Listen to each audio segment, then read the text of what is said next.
गजरा पटियाला गोरे गोरे रंग में सूटियो गजरा Patiala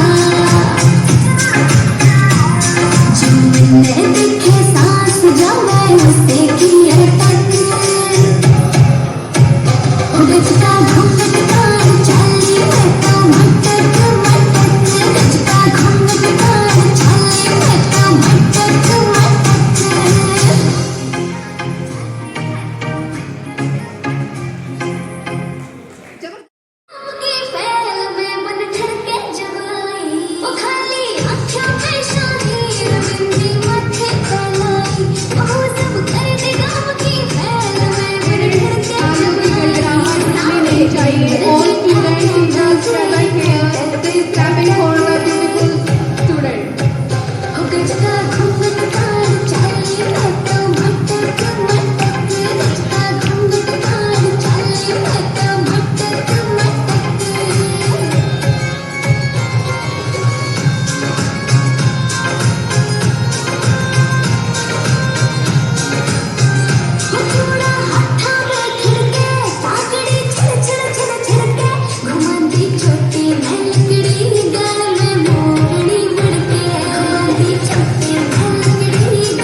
principal madam Urmila, madam Manju, madam Gunjan और सभी टीचर्स, आप सभी को मेरी तरफ से नमस्कार है। सभी पेरेंट्स को नमस्कार और प्यारे बच्चों, आप सभी के लिए बहुत सारा प्यार। आज का जो प्रोग्राम है लोकसभा में हमारे एसडीएम साहब ने अटेंड करना था, क्योंकि आज हिसार में हमारे माननीय मुख्यमंत्री जी आ रहे हैं, तो इस कारण एसडीएम साहब वहाँ पे बिजी थी, तो उन्होंने मुझे कहा कि मैं अटेंड करूँ। और जैसी स्कूल की आज्ञा हुई, मैं आप लोगों के सामने आई, दोबारा से आप लोगों से मिलने का मुझे मौका मिला। आप सभी का बहुत बहुत धन्यवाद सर, मैनेजमेंट को, स्कूल मैनेजमेंट को बहुत बहुत धन्यवाद, थैंक यू सो मच। आज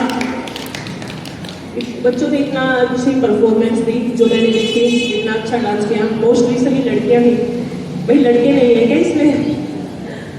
लड़के भी होंगे? अच्छा, लड़कियों ने कब्जा कर लिया स्टेज पे, चलो अच्छी बात है भाई। लड़कियां जो है आज इतनी आगे है, हर जगह पे आगे है। तो अभी जो बेटे उसने गुड़िया ने एक परफॉर्मेंस दिखाई थी कि जो वरुण हत्या के ऊपर था, तो लेकिन आप देखो भाई यहाँ पे जो हमारे स्टेज पे आज मुझे लगता है मोस्टली जो प्राइज है वो लड़कियों के हिस्से में जाएंगे। तो धीरे धीरे समाज बदल रहा है, चीज़ें चेंज हो रही हैं और एक दिन ऐसा आएगा बहुत बदल जाएंगे। अब तो हमारी गवर्नमेंट ने, बल्कि मेरी जो रिसर्च है पीएचडी की वो पंचायती राज के ऊपर है, तो उसमें मैंने देखने को मिला कि जैसे जो हमारा रिजर्वेशन भी है इंक्रीज कर रहे हैं इलेक्शन में, धीरे धीरे ऐसा हो जाएगा। 21 स्टेट है हमारे इंडिया में, तो 50% रिजर्वेशन जो है महिलाओं की है। तो एक दिन ऐसा होगा हरियाणा में भी होगा, तो महिलाएं बराबर की हिस्सेदार होंगी, घर पे भी सारा काम संभालती हैं, ऑफिस में जाके हर जगह महिलाएं अपना कदम जमाए हुए हैं। सर मैं आपसे एक और दरख्वास्त करता हूँ, आपने इतना अच्छा प्रोग्राम करवाया, इतना अच्छा टैलेंट सर्च करवाया, सभी बच्चों ने पार्टिसिपेट किया, ओपन टैलेंट सर्च है। एक चीज़ और मैं एडवाइस करना चाहती हूँ, क्योंकि मैं भी बच्चों को पहले पढ़ाती थी, तो कुछ आपके स्कूल के हर क्लास में 2-4 बच्चे ऐसे होंगे जो पीछे होंगे, बिल्कुल बैक। टीचर भी ये सोच के छोड़ देता है उनको कि नहीं इसको कुछ नहीं आएगा या जो भी रीज़न है। मैं मोस्टली उन बच्चों को ध्यान देती हूँ जो क्लास में सबसे पिछड़े हुए हैं, क्या रीज़न है, क्या समस्याएं हो, उसको सोल्व करो। टीचर्स की मीटिंग ले आप, हर क्लास में जितने भी स्टूडेंट हैं जो पीछे आते हैं नंबरिंग में, उनको लो, उनके पेरेंट्स से बात करो, डिस्कशन करो, क्या समस्या है, समझ में नहीं आ रहा, क्यों नहीं आ रहा। अगर बच्चे को सेकंड क्लास में है, सेकंड क्लास का समझ में नहीं आएगा, थर्ड क्लास में हो गया तो फिर बिल्कुल साफ है, और वो 10 तक होते होते वो बिल्कुल पढ़ाई छोड़ देगा। तो आप अपने जो टीचर्स हैं उनकी मीटिंग ले, बच्चों से देखें, मिले, पेरेंट्स से डिस्कस करें, बच्चों की जो समस्याएं हैं उनको सोल्व करें। बच्चे हैं बिल्कुल नादान, कच्चे घर मिट्टी के जैसे होती है, जैसे खड़ा बनाओगे वैसा ही बढ़ेगा। तो मैंने ये क्योंकि मैं जैसे पढ़ाती थी अपने बच्चों को भी और भी बच्चों को पढ़ाती थी, तो मेरा ये है कि उन बच्चों को ले आप स्पेशल उनकी क्लासेस लगवाएं। जैसे इंग्लिश की है, आपके गाँव से भी आते होंगे बच्चे स्कूल में, क्या है मैम रेशो क्या है आपका शहरी जो बच्चों का है, ग्रामीण बच्चों का 60-40, 60 ग्रामीण 60 ग्रामीण है। तो आपकी मैं बता सकती हूँ आपको उन बच्चों की इंग्लिश लैंग्वेज कमजोर होगी, क्योंकि हम जो बोलते हैं हिंदी बोलते हैं, रहते हैं हरियाणवी में, मोस्टली गाँव में तो हरियाणवी चलती है। तो आप जो इंग्लिश है, मैथ्स है, साइंस है, कुछ जिस भी सब्जेक्ट में उनकी कमजोरी है, इंग्लिश है, बेस बनाए उनका, इंग्लिश से स्टार्ट करें। सभी टीचर्स को बोले एक भी लाइन ऐसी ना जाए कि उनको समझ में आए, हर वर्ड मीनिंग समझ लेना चाहिए। अभी जैसे फर्स्ट सेकंड क्लास से है, वर्ड मीनिंग का ध्यान करो, दिस दैट दोज हु, अगर ये नहीं आते तो सेंटेंस भी उनको नहीं समझ पाएंगे। उनको इंग्लिश भी हिंदी की तरह समझाओ, प्रॉपर ध्यान दो आप बच्चों पे। जैसे एजुकेशन पे अगर उनको इंग्लिश में कमांड होगी तो वो बहुत आगे जाएंगे। हमारा जो है +2 तक हिंदी मीडियम था, गवर्नमेंट स्कूल में पढ़ते थे। एचयू में जब बीएससी में गए तो वो बिल्कुल इंग्लिश मीडियम में था, बिल्कुल कल्ले ना पड़े, कुछ भी समझ में तो ऊपर से जाएगी टीचर्स क्या बोल रहे हैं। एचयू एक ऐसी यूनिवर्सिटी है, उसमें कोई भी टीचर हिंदी में बात नहीं करता, कहीं ये भी ऐसी जगह पे जाएंगे। फिर हमने क्या किया, वो हमारी कमजोरी थी कि हमने तब बीएससी में जाके वो चीज़ें की कि एक हर लाइन का हर वर्ड को अंडरलाइन किया, उसका हिंदी में मीनिंग लिखा, पूरा मैनुअल जो मेरी बीएससी की किताबें कट्टे भर के रखे हुए अभी भी। जब हम देखते हैं हमने कितनी मेहनत की, और आज मेरी पीएचडी वो इंग्लिश में है। अब हमें हिंदी और इंग्लिश का कोई डिफरेंस नहीं पता चलता, लेकिन मैं ये चाहती हूँ कि आपके स्कूल के जो बच्चे हैं आप उनकी नींव ऐसी बढ़ाएं कि उनको कभी ये चीज़ें फेस ना करनी पड़े। गवर्नमेंट स्कूल में और प्राइवेट स्कूल में ये तो डिफरेंस होता ही है। तो आप अपने बच्चों को, जैसे नया सेशन स्टार्ट हो रहा है, तो स्टार्टिंग से देखो, जो कमजोर बच्चे उनके एक्स्ट्रा क्लासेस ले, कहाँ कमजोरी है, क्यों है, क्या समस्याएं आ रही है, समझ नहीं आ रही है टीचर्स को। एक बात होती है, एक बच्चे को एक बार समझाया, ठीक है, समझ में आ गया, किसी को 2 बार समझ में आने से समझ में आता है, किसी को 10 बार भी नहीं समझ, और किसी को तो समझ में नहीं आएगा क्यों पिछली क्लास पढ़ा तो समझ में आया नहीं, कोई भी रीज़न हो सकता है। तो एज ए पेरेंट्स भी और एज ए टीचर भी मैं आपको एक एडवाइस देती हूँ सभी टीचर्स को, अपने जो स्कूल के सबसे कमज़ोर बच्चे जो आपको लगते हैं कि ये हमारे स्कूल में अभी ये भाई बच्चा चल नहीं रहा, आप वो रिजल्ट निकालो।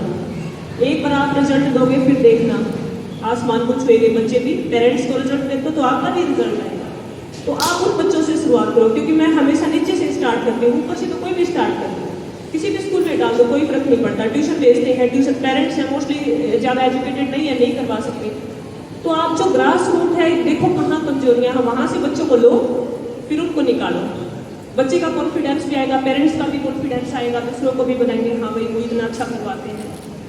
तो इन्हीं शब्दों के साथ फिर मैं विदा लेती हूँ, और बहुत अच्छा लगा मुझे सभी टीचर से दोबारा से मिलके। आप सभी का स्कूल मैनेजमेंट का बहुत बहुत धन्यवाद, थैंक यू सो मच। और इन्हीं शब्दों के साथ मैं विदा लेती हूँ और अपना स्थान थैंक यू सो मच। इस टैलेंट सर्च प्रोग्राम की मुख्य अतिथि महोदया श्रीमती डॉक्टर श्रीमती ज्योति हलावत जी, कार्यक्रम की अध्यक्षता हमारे बड़े भाई श्री जय कुमार जी सिंगला कर रहे हैं, और साथ ही साथ जो हमारे बच्चों ने प्रोग्राम दिया है उस प्रोग्राम में फर्स्ट सेकंड थर्ड निकालने के लिए निर्णायक मंडल वह हमारी स्कूल की डायरेक्टर श्रीमती गुंजन गोयल, दोनों स्कूलों की प्राचार्य महोदया मैडम उर्मिला शर्मा और मैडम मंजू शाही, सभी अभिभावक जिनके बच्चे आज इस कार्यक्रम में बाहर से भी आए हुए हैं, मैं सभी का स्कूल संस्था में पहुंचने के आप सबका स्वागत करता हूं। इन बच्चों ने जितना बढ़िया प्रोग्राम दिया है उसको देखते हुए लगता है कि ये कार्यक्रम तो होते ही रहने चाहिए, चाहे किसी स्कूल में हो। और हमारे स्टाफ ने भी, चाहे वो अध्यापकगण था चाहे दूसरे कर्मचारी हैं, बढ़ चढ़ कर कोई भी कार्यक्रम जो स्कूल में होता है तो पूरे बढ़ चढ़ कर उसके अंदर अपना योगदान देते हैं। तो मैं सभी अभिभावकगण का, अपने बच्चों का, आए हुए अतिथियों का स्वागत भी करता हूँ, धन्यवाद भी करता हूँ। साथ में हमारे बीच में आए हुए छायाकार पत्रकार बंधु, उनका भी पूरा योगदान रहता है समय समय पर स्कूल की खबर लगाने का और करने का, तो मैं उनका भी बहुत बहुत धन्यवाद करता हूँ। साथ ही साथ स्कूल मैनेजमेंट की तरफ से मैं एक और भी बात करता हूँ, जो बच्चे बाहर से आए हुए हैं, जो दूसरे स्कूलों में पढ़ते हैं और जिन बच्चों ने यहाँ बहुत बढ़िया परफॉर्मेंस दी हुई है, अगर वो बच्चे हमारे स्कूल के अंदर दाखिला लेना चाहते हो तो हम उन बच्चों का मैक्सिमम फीस के अंदर एडमिशन में भी कंसेशन कर देंगे। धन्यवाद। हमारे आज के अध्यक्ष महोदय श्री जय कुमार सिंगला जी का, हमारे सचिव महोदय श्री ओम कुमार गर्ग जी का, मैडम गुंजन जी का, मैडम मंजू सैनी, सभी अध्यापकगण व प्यारे बच्चों सभी का आपका मैं बहुत बहुत धन्यवाद करना चाहूँगी कि आज के समय में आपने अपने व्यस्ततम जीवन में से बहुत कीमती समय निकालकर हमें अनुग्रहित किया है, और मैं आप सभी को हृदय की गहराइयों से धन्यवाद देना चाहती हूँ। और जैसा कि आपको बार बार बताया जा चुका है कि बच्चों के अंदर टैलेंट छिपा हुआ है, और इस टैलेंट को निकालने के लिए इनको एक मंच की जरूरत होती है। तो यदि इनको मंच प्रोवाइड करवा दिया जाए तो सभी बच्चे अपने अपने टैलेंट को दिखा सकते हैं और बहुत ऊंचाइयों पर जा सकते हैं। और मैडम ज्योति अलावत जी ने भी हमें एक बहुत अच्छी बात बताई है, उसके लिए भी मैं उनकी शुक्रगुजार हूँ कि वैसे तो हम करते ही रहते हैं, टीचर से बार बार पूछते रहते हैं कि जो बच्चे वीक हैं उनका कारण जानो, लेकिन इन्होंने एक स्पेशल आइडिया हमें दिया है, उसके लिए मैं बहुत बहुत धन्यवाद करती हूँ। और अंत में मैं हमारे सचिव महोदय का बहुत बहुत धन्यवाद करना चाहती हूँ, क्योंकि वो पग पग पर हमें सपोर्ट करते रहते हैं, पूरा सहयोग देते हैं। जब भी हमें कभी भी जरूरत होती है तो तुरंत प्रभाव से हमारे पास आते हैं और हमारी समस्याओं का निदान करते हैं। उन्हें मैं अभी आप सभी जो भी यहाँ पर पधारे हैं, चाहे वो मीडिया से हैं, चाहे वो पेरेंट्स हैं या बच्चों के साथ आए हुए अभिभावकगण हैं, उन्हें आप सभी का बहुत बहुत हृदय की गहराइयों से धन्यवाद करते हुए अपनी वाणी को विराम देती हूँ। धन्यवाद। जय।